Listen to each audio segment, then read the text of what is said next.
Welcome to the Buff Connects film community. In this video, we'll be taking a look at how you can use a Surui camera to shoot your next short or feature film. Enjoy.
If you ever wanted to get into an anamorphic kind of video shooting, but you didn't want to, hurt your wallet, then you've probably already heard of this company. This is Surui. They've previously released a really good lens, which is this one.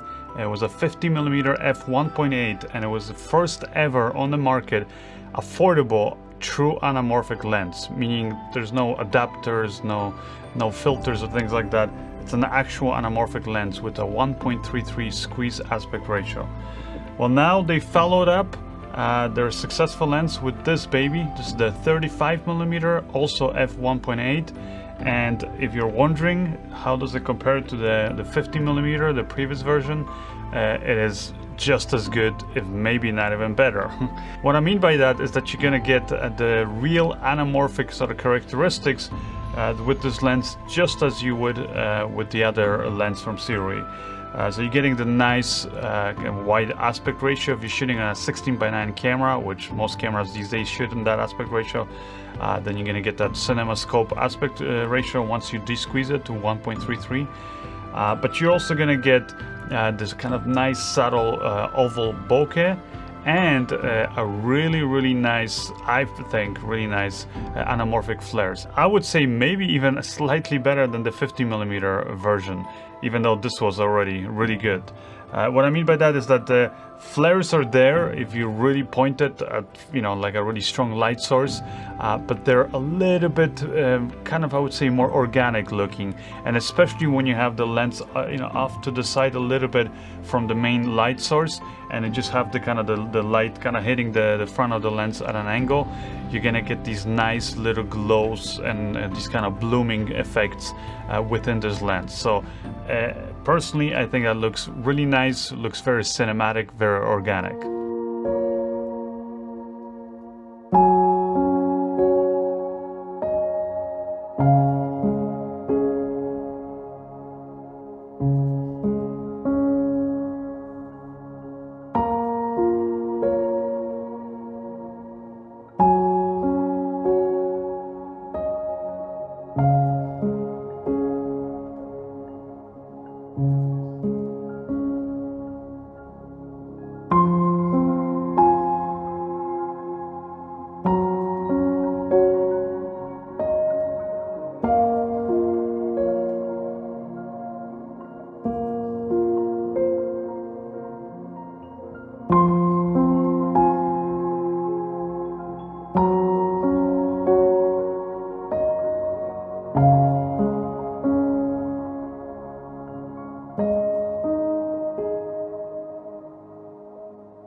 Now, in order for Surui to go from a 50mm focal length to 35, they obviously have to change the optics inside.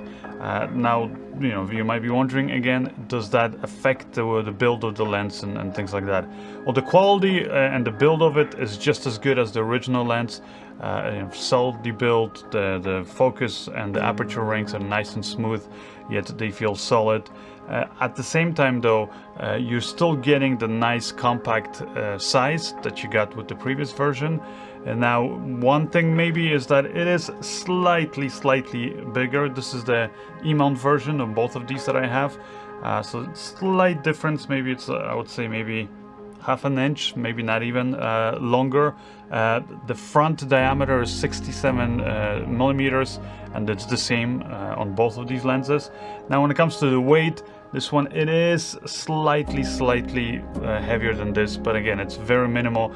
And again, if you're going to compare this to any other standard anamorphic lens on the market, these lenses are tiny. So really, if you want to get into anamorphics, you're not going to find anything else out there that's this small and in this light.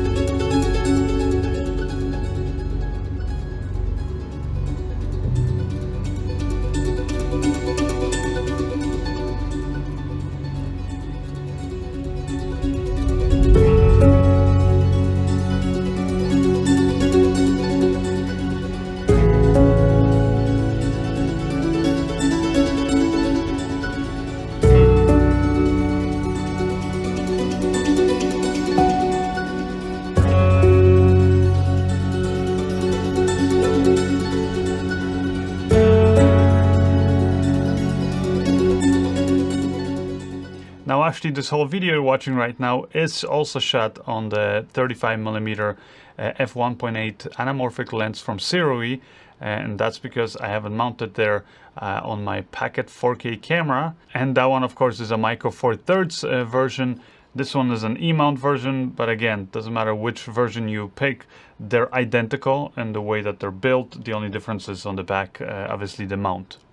Now another cool update from Surui is that this time they're actually offering geared rings for both the focus and the aperture. So if you want to work with this lens, kind of more like a cinema style lens, and let's say you have a follow focus or a wireless follow focus system, then you'll be able to use it with these lenses.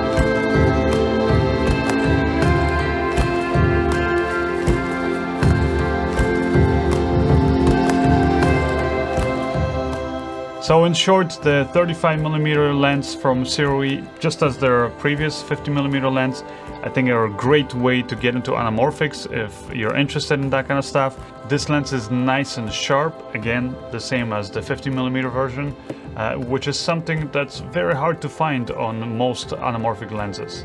It creates a nice clean image, even though at the same time it also gives you slightly more organic looking flares, and also flares that I think are a little bit more subtle than maybe the 50mm version.